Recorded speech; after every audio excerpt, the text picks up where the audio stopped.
عقدت هيئة التربية والتعليم واتحاد المعلمين في مقاطعة الجزيرة اليوم الاجتماع السنوي لمعلمي المكون الكردي في مدينة قامشلو بحضور ممثلين عن هيئة التربية والمجمع التربوي وكافة معلمي المكون الكردي. بدأ الاجتماع بالوقوف دقيقة صمت، ثم أوضح عدنان بري الرئيس المشترك لهيئة التربية والتعليم بمقاطعة الجزيرة تقييمات سير العملية التربوية خلال العام الدراسي 2024-2025 والوقوف على أبرز التحديات والمشاكل التي ظهرت في الميدان التربوي ومناقشة مقترحات لتطوير الواقع التعليمي في المرحلة المقبلة.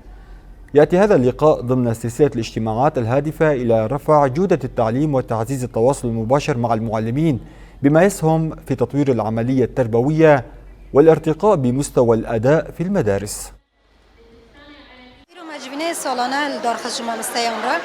تم اليوم عقد الاجتماع السنوي للمعلمين، حيث تم خلاله مناقشة سير العملية التربوية للعام الدراسي الفائت، سواء في المدارس أو في الإدارات التعليمية.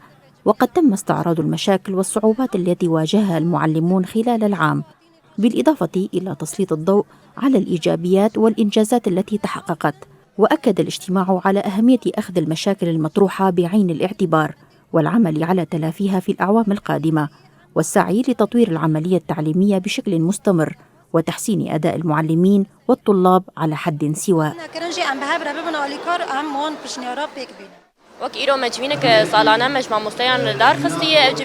تم اليوم عقد اجتماعنا السنوي للمعلمين لمناقشة الصعوبات التي واجهناها خلال العام الدراسي السابق والاستماع إلى آراء المعلمين حول مستلزماتهم واحتياجاتهم. وقد تم خلال الاجتماع تبادل الآراء والمقترحات حول كيفية تحسين بيئة التعليم والتغلب على هذه الصعوبات، بالإضافة إلى الصعوبات التي يواجهونها في المدارس. كما تم تسليط الضوء على التحديات التي يواجهها طلابنا والتي تشمل انقطاع الكهرباء وعدم توافرها في المدارس ونقص الكتب والمراجع التعليمية ومشاكل التدفئة في المدارس وقلة المحروقات.